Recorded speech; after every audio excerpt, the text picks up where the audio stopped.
Your buddy said he's been on Facebook and nobody's posted anything. Not yet. I just can't believe, how nobody was thrilled when this is what they wanted.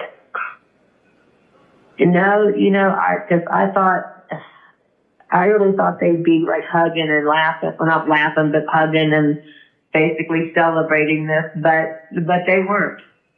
They weren't. His mom, his grandma, and especially not Daniel. This is one of those courtroom cases where everything looks straightforward until you start peeling back the layers. A young woman, a moment of rage, multiple gunshots, and a victim who was never even supposed to be involved. But here's where it gets intense. This isn't just about what happened that night. It's about what happened after. Because while prosecutors are building a case around attempted murder, something else is quietly shaping the judge's decision: remorse, or the complete lack of it. And trust me, what you're about to hear, especially from those jail phone calls, might completely change how you see this case. We're talking about a victim who survived life-altering injuries, a family that's been torn apart emotionally, and a defendant who, according to the state, doesn't seem to fully grasp the damage she's caused. But is that the full story? Or is there more beneath the surface that the defense is trying to reveal? And here's the real question I want you thinking about as we go through this. How much should someone's attitude after the crime affect their sentence? Is justice about the act itself, or the mindset behind it? Because by the time Judge Robert W.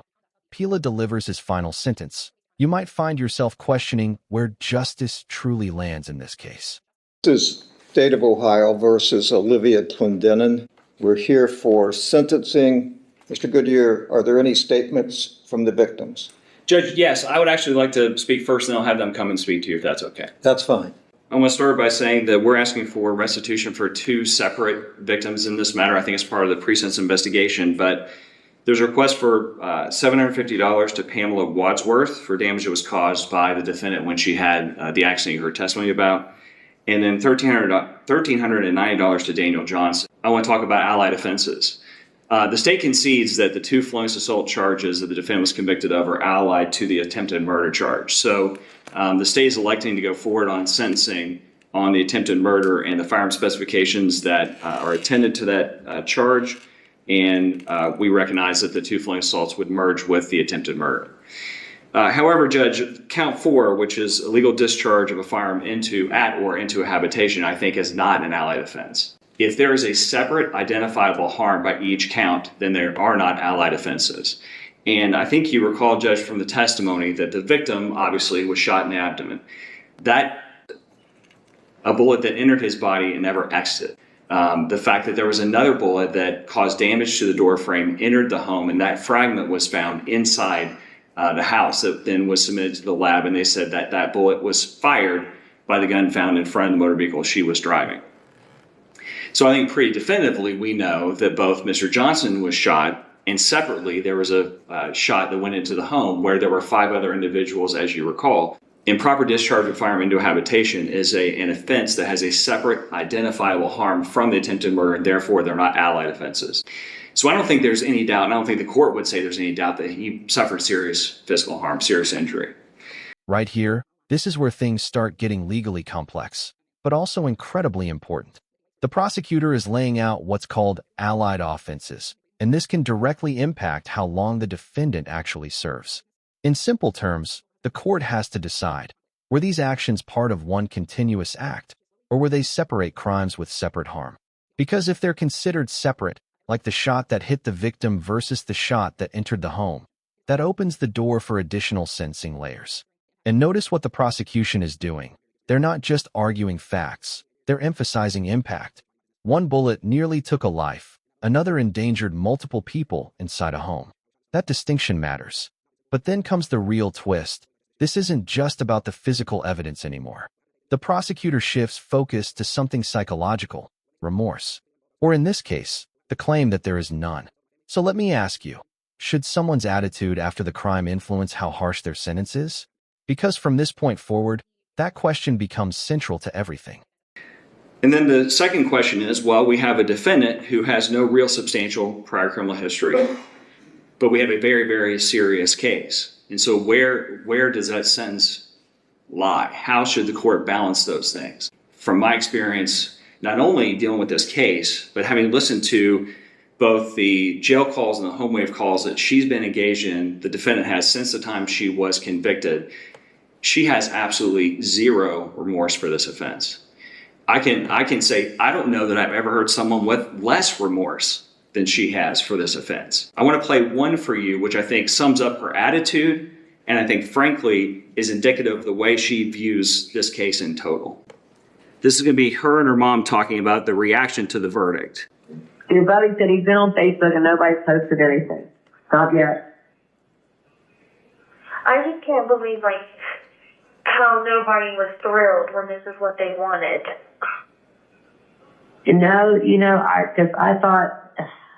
I really thought they'd be like hugging and laughing, well, not laughing, but hugging and basically celebrating this, but they weren't.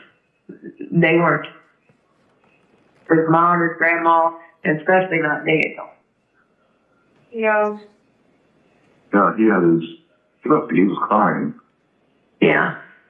I mean, you're ruining a young girl's life. How could you not be upset? You're right. Wow, this moment right here is powerful and honestly, a little unsettling. What you're hearing isn't courtroom testimony. It's not filtered, it's not rehearsed. It's a real conversation, and the prosecution is using it to paint a picture of the defendant's mindset. And that line, "You're ruining a young girl's life," completely flips the narrative, doesn't it? Instead of focusing on the victim who was shot, the perspective shifts back to herself. And that's exactly what the prosecutor wants the judge to notice. Because in sentencing, perception matters a lot. But here's where it gets tricky. Are we seeing the full emotional picture, or just a snapshot taken out of context?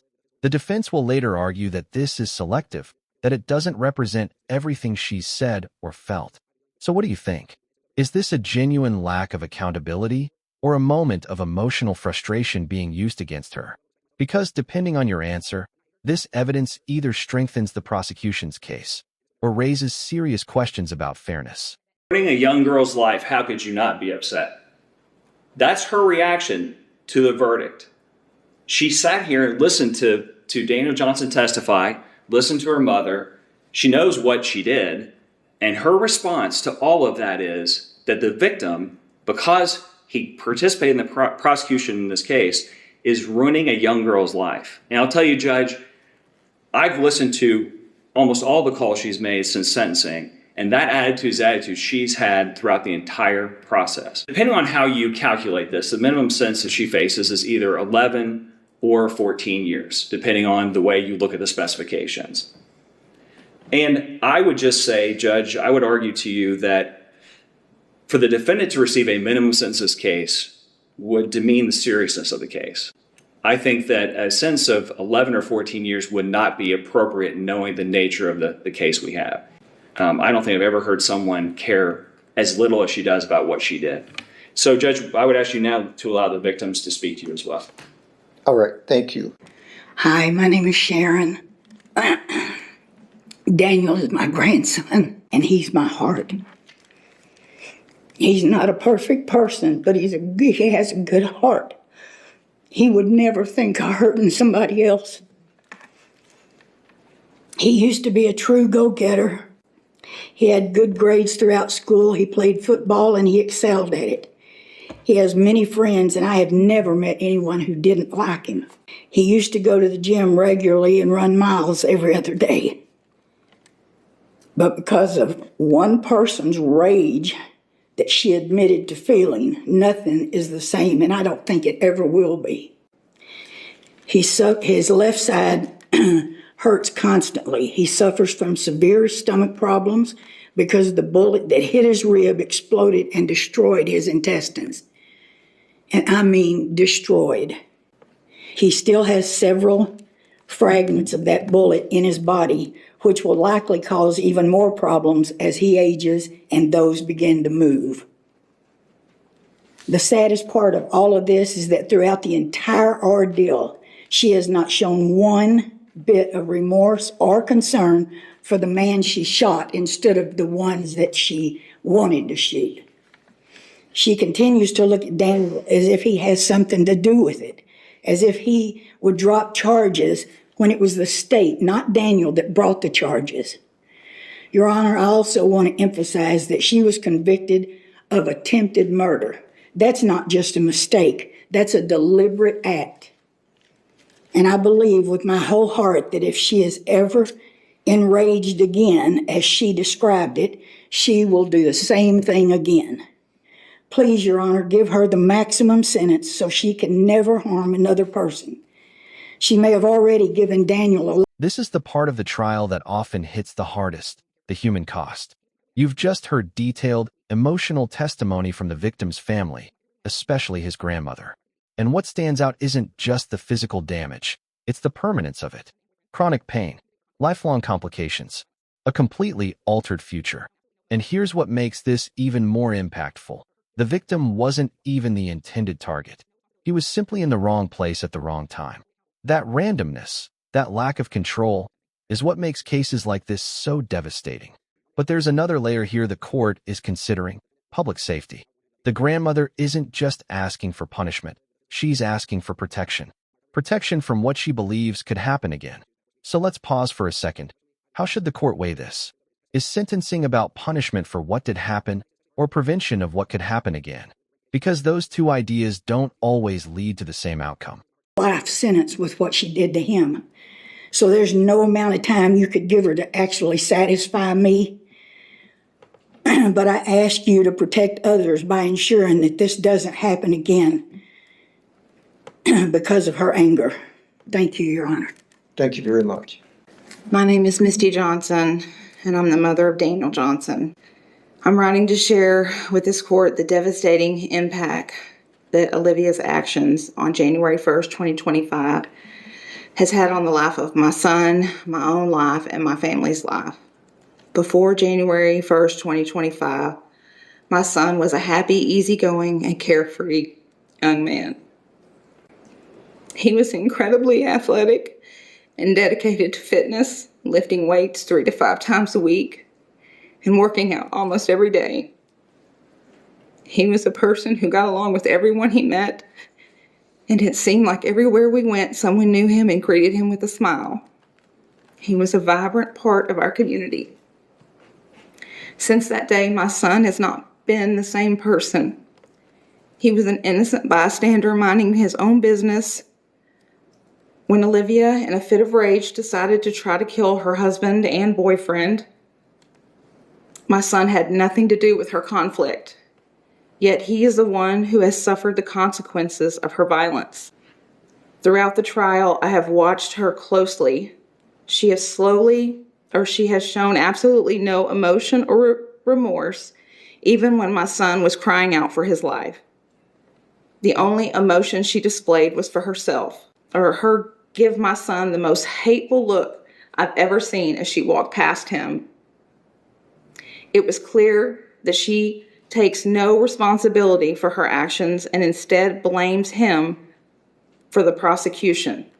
It is only just that she is held fully accountable for the life she has forever altered. Your Honor, thank you for considering the impact on our lives during your sentencing. Thank you, ma'am. Your Honor, my name is Daniel Johnson, and I'm here to give some insight on how this crime has affected my life. On the day of the incident, I was attending a New Year's Day get-together. I had been invited over and was sitting on the porch minding my business. The defendant was attempting to shoot at someone else, and I was the one who ended up being shot. In that moment, my life changed for reasons that had nothing to do with me. Since that day, I've had to live with the physical and emotional damage. I was shot in the stomach. I had multiple surgeries.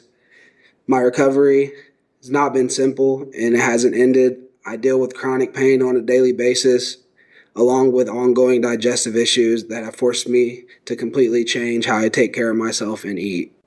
Mentally and emotionally, I've been dealing with PTSD. What happened that day didn't just end when the incident was over. It has stayed with me. There is a level of stress, fear, and anxiety that I now carry that I didn't before. What makes it especially hard is knowing that I was completely uninvolved. I was simply in the wrong place at the wrong time, and I'm the one who will have to live with the ramifications. Olivia has not shown any level of respect to myself or my family. I have not received an apology in any form or fashion. I do not hate her or have any evil feelings in my heart towards her or anyone associated with her, for that matter. I truly am just sad, and I wish that things were different and this would have never happened. Thank you, Your Honor. Thank you, sir.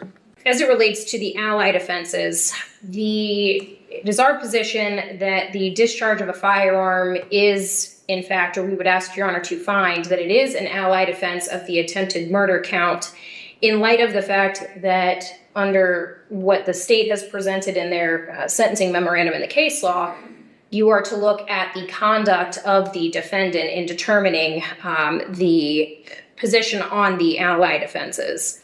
As it relates to conduct, from what was presented at the trial, there were at least 2 shots that were fired off in quick succession. The conduct as a whole and the fact specifics where there is some type of a heated argument that has occurred and shots that are fired off in quick succession pursuant to State v. Johnson, that all of that taken can mean, of course, that there would be allied offenses. So as it relates to the other victims, certainly the intention was not to harm anybody inside of the home. This was not something where there was a shot and then shortly thereafter, there was a break in another shot that would have hit some surrounding property. Everything happened all in quick succession, all the same course of conduct. And so we would be asking that it be an allied offense. It's easy to cherry pick a call and indicate that there's a lack of remorse. I think what is relevant to Ms. Clendenin is actually what was presented during trial during her interview with the officers. And as soon as she found out that Mr. Johnson was hit, her actual reaction was, "Oh my God, is he okay?" And she was inquiring of the detective as to his status. Now, over time, people can view things differently, the impact that it has on themselves instead of looking outside of themselves. Also my understanding, though I don't have any jail calls to play for, Your Honor, specifically, that Ms. Clendenin did speak with her family about sorry, not to say sorry, I don't want to put words in their mouth, but feeling a certain way, that it's unfortunate that Mr. Johnson and his family have had to experience this.